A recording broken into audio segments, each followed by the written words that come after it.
introduction, and she's going to be more elaborate as she goes forward, teaching us what the properties of water, what it can do, from simply just opening up and dilating. You're moving the water around. God's designed our system. It's a closed system. By opening and closing with the application of heat and cold, we move that blood. We move those white blood cells. We move that, someone said oxygen. We move that oxygen. Hydrotherapy generally speaks to us about external treatments. Again, we'll look at some other treatments, but there's a great need for us to have water on the inside.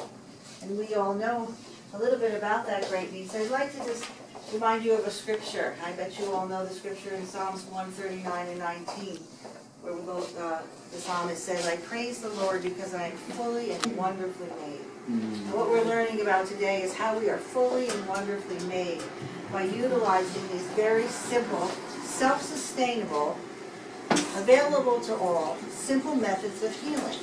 And that's what we purpose here for the Be Healthy Ministries, is to promote the understanding and the application of some theory so that people can see that there's healing is within them. We coin the phrase, being healthy starts with you. Okay? So it's very important to give a little bit of understanding to people who don't have any. And some of this is water. Just the application of drinking water. When you ask someone the first thing, do they drink water? They say, yep, I drink water. You do. Now today we're going to take a look at how much water should you drink. We're going to actually do a little bit of a calculation. You can all do one on yourselves to see if you are drinking enough water. We know a lot about water. It delights all of our senses. We love the spring rain. We love the fresh snow. We love to swim in it. There isn't a kid out there who can resist a water puddle and just a nice little splash. It's a beautiful gift from God that we have water on this planet. This morning we had an incredible speaker. He mentioned that something about Stephen Hawkins and sending that little nano chip 20 years out. And he said, well, I'm not really impressed with that, the speaker said, because our elder had mentioned it.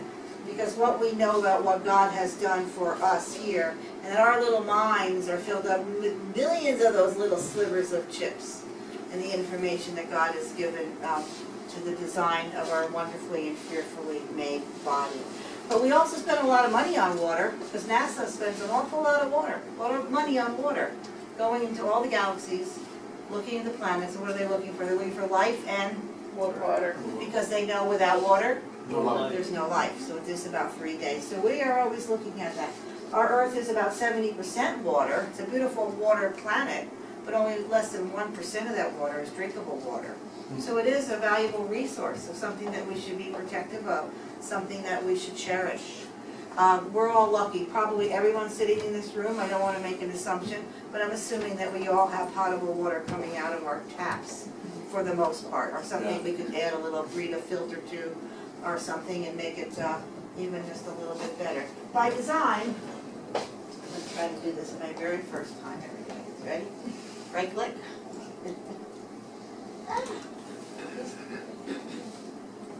Okay, Leo. Move the mouse all the way to the Move mouse all the way. Yeah, okay, that's it. Okay. Why is water so important?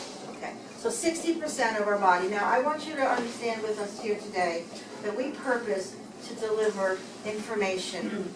We're not scientists and we're not medical professionals and doctors, so that if you were to say, well, I thought we were 65%, or I thought we were 70%, you can continue to do some research. We're giving you the basic and most current facts that have been available to us. We all go on the internet so frequently, and all the time we're on the internet, we're getting more and different and more and different. That isn't necessary for what we're trying to introduce here today, but God has designed that 60% of our body is water. Perhaps so that a simple water treatment like hydrotherapy can do what it does. That we can just simply move the blood, the nutrients, the oxygen, and promote healing for many, many things. The arthritic conditions, broken bones, everything can be, so many things can be treated by water. Sister Ellen White calls it a most powerful remedy, just by using water on the inside and the outside. So by design, we're 60% water. Children are more when they begin. They're about 75% in their little bodies. And your brain is about 73% water. Now, where I'm going, I want you to go with me before I go there. And what I'm trying to let you know, the information here is to let you know that this is important. This isn't convenient, and it isn't to whet your thirst. By the way, when you're thirsty, you're already dehydrated. Really? And another fact is a little tidbit. If you're an older person, you don't have the same sense of thirst that a youngster has. So by the time you're thirsty, you're actually in trouble on the inside, okay? So it's really important that we see the reason that we need to hydrate the body, how the body was fearfully and wonderfully made. Your blood is 92% water. That's a large amount of what your blood is. Your muscles are 75% water. And your bones are 22% water. Your kidney, giving it a rough number again, your kidneys filter approximately 150 or more liters through your kidney every day. Now this is, where did my old, where bottle go I had? I had an old bottle in there to show you what the big soda pop bottle, and it shows you. So, thank you. So 75 to 80 of these are being filtered through your kidneys each day. And there's a reason why water is being used to filter through your kidneys. It's called a universal solvent. And it's not because we're looking in outer space for it that it's universal. It's a universal solvent because it is a solution like no other solution on the planet for dissolving, absorbing, moving toxins, vitamins, minerals, and other such things. That's a big word here. What you have is when you have a solution, when you have a solvent like water, a universal solvent, and you add a solution to it, a solute to it, your byproduct is the solution. So again, water is the solvent. What you add to it is water is the... Yeah, that's it. Like sugar is the salt. Yeah, and then certain things will dissolve, but in the case of infused water, properties are pulled out. It might become more aromatic. The vitamins are infused into the water to make it beneficial for you. This answers the question. There really is no reason why we should want to go to other kinds of products. And anything you drink that's not water, your body can do nothing with. It will extract what was water, and everything else has to go in the kidneys and be processed through that 75, 80 liters of elimination process, okay? Now think about that. If you don't have enough water in you, and you're not eating right, how about when you've gone out to eat somewhere and you've eaten something, you say, I'm so thirsty. Maybe you should think about what you ate, because it may not have been that good for your body, okay? Because now your body is processing overtime, and you're dehydrating, and you're getting thirst, the thirst response. Or it's too salty. Or it's too salty, Yeah. right. Well, your body has to balance its potassium and its sodium, so if it's too salty, it's not advantageous to your health either. Well, I am limited to what I can drink, because the doctor don't want me to drink too much, because I could fix it up. Is in the human body, again, is your respiration, digestion, your salivation, your tears, and like Beverly mentioned, your temperature control, and the flexibility of your muscles. Everybody knows if you're a person that works out, you go to the gym, and they're all toting their water bottles, right? All over the place, on their backpacks, on their belt, they're everywhere. Because if they're not, they're going to get that sore muscle response or those Charlie horses later.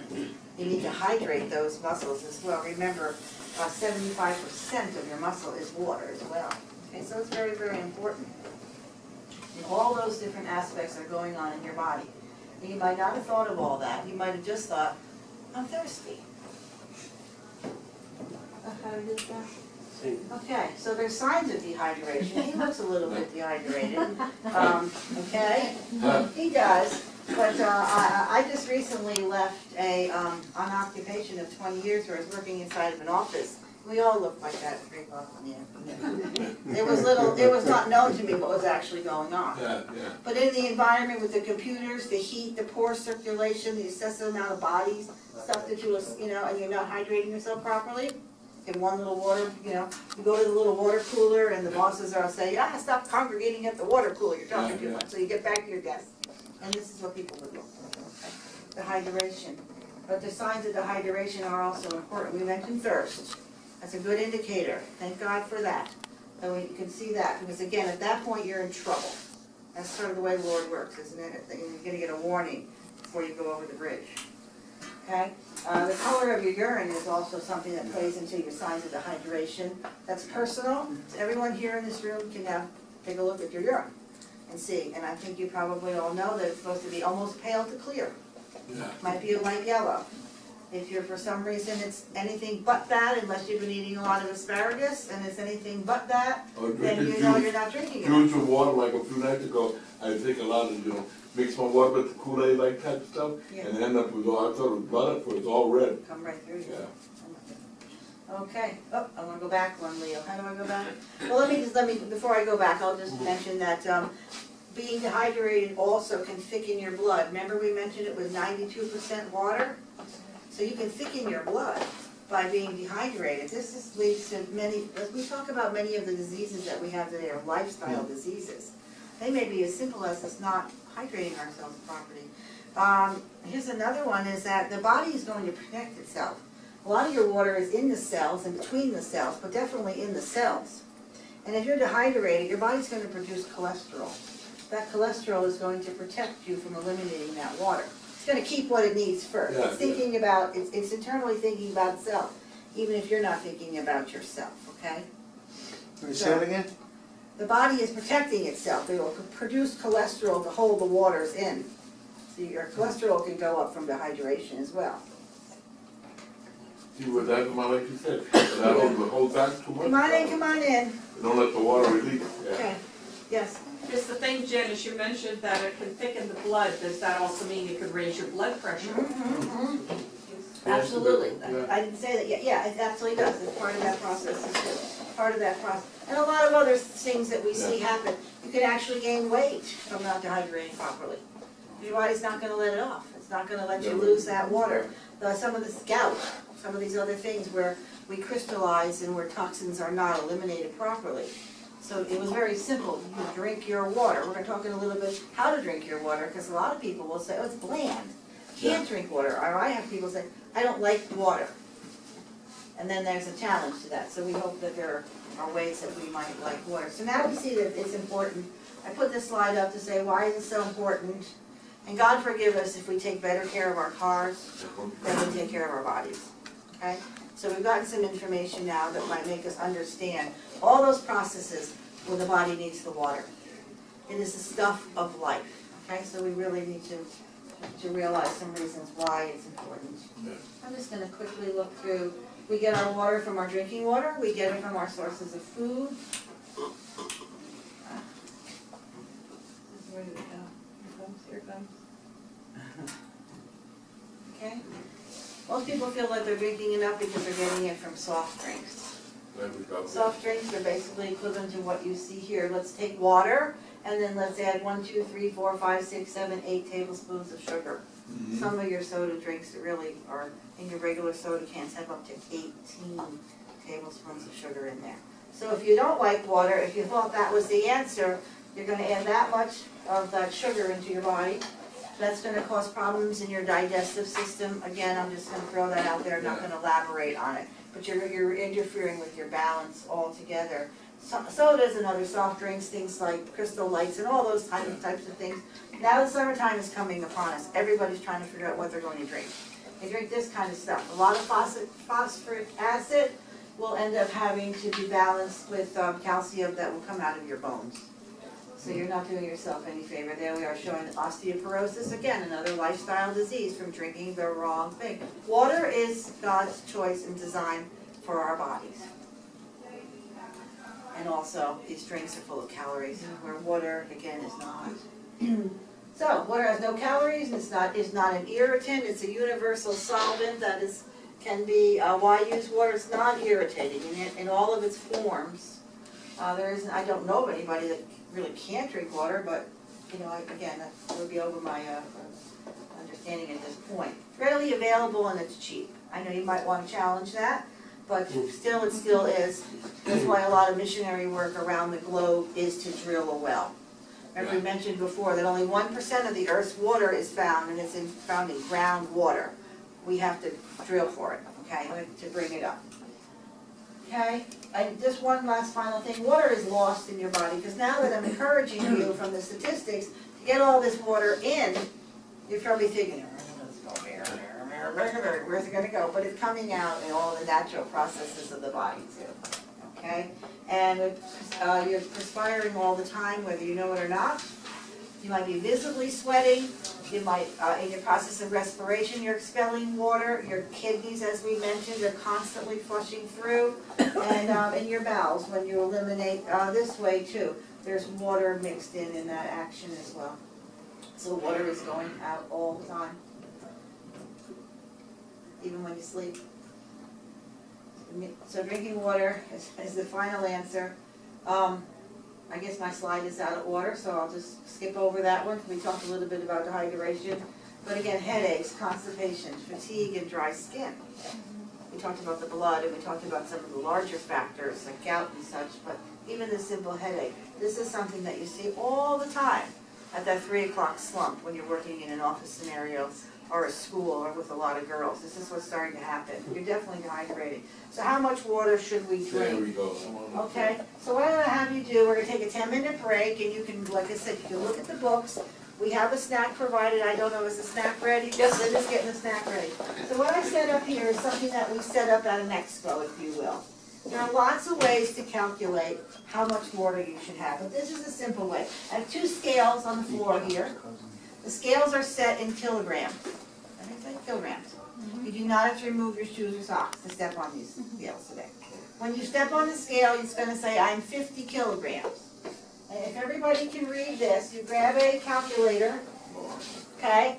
And I'm 50 kilograms, so I go 50. A little light. Sunlight's important too. It's going to be You can demonstrate on me after. Okay, so it's going to say, well, you each can do your own. When you get 50 times, there's a 0.033. And when I do that, it says 1.65. So if I were 50 kilograms, and this is, you round that number up. They're talking liters here, okay? These are 2 liters. You sort of get that? I don't want that to be too complicated. But I want you to think about the fact that if you drank a glass of water before you ran out the door for work, and you drank a glass of water around your lunchtime, and then maybe you drank a glass of water before you went to bed, you're probably dehydrated in a great way. It's just way too little. Now we've infused some of the waters for you, and you can take the recipes home. I just found this online, and I thought it was very interesting, that these waters are actually set up for the course of a day. Because the miracle of water is that it receives the properties from the fruits and the vegetables and the leaves and etc. and it infuses them into itself. This is a lemon water. They call it Mr. Morning Lemon. And when you can take this for yourself, but it's going to tell you there's a lot of vitamins that are being infused out of this lemon water in the morning. It helps your digestion. It's great for that morning bad breath, gives you some energy, and really is good for the skin. So there's a nice little recipe here. Now we get to the afternoon where this one here was recommended for the 3 o'clock slump. So don't everybody drink this first, because we just passed the 3 o'clock slump. 3 o'clock slump has the cucumbers and lemons in it. Again, you can look at it for yourself, but it vitalizes you. It helps to detox the body, because by this time of the day, it's good to get your body to flush through a little. It keeps you hydrated and calms you down. I thought it was fascinating. There's hundreds of recipes. I think I'm going to get myself another little remedy book on seeing what can be happening in here. Watermelon. Now, it's not in season right now, and of course, you do things to taste. Isn't that beautiful? Mm-hmm. Is that beautiful or what? Mm-hmm. And like I mentioned before, the leaves of the trees on the side of the river in Revelation 22 in heaven will be infused into the waters. Right, Bev? Or I said that to Bev one day. She goes, you think? I love that. You think, Dan? You think? Okay, so this is interesting. For heart disease, it's also a natural sunscreen. So maybe you start cutting up your watermelon, because if you are a working person, you get home in the afternoon, you've got to get some time in on that yard and garden and everything else. You're going to be out there still in the late sun. There's a sunscreen advantage to it. And this one here, we were talking about it. This is coconut milk. Yeah. But for a coconut, it's water. Do you know what I mean? There's clear and there's milk. It's not a, it's not a glandular product. So there's coconut milk, there's clear or there's not. Clear or white with cherries in it, and it helps you sleep. I thought that was really good. So if you want to come up, what we're going to do is we're probably going to make a little bit of a mess here. Come on over. If you want to calculate your water, go right ahead, and we'll put out some cups for the cups. Trying the Will you water. be at the demo? No, everybody can, I can come over and do you if you like. Yeah, okay. Right from the watermelon.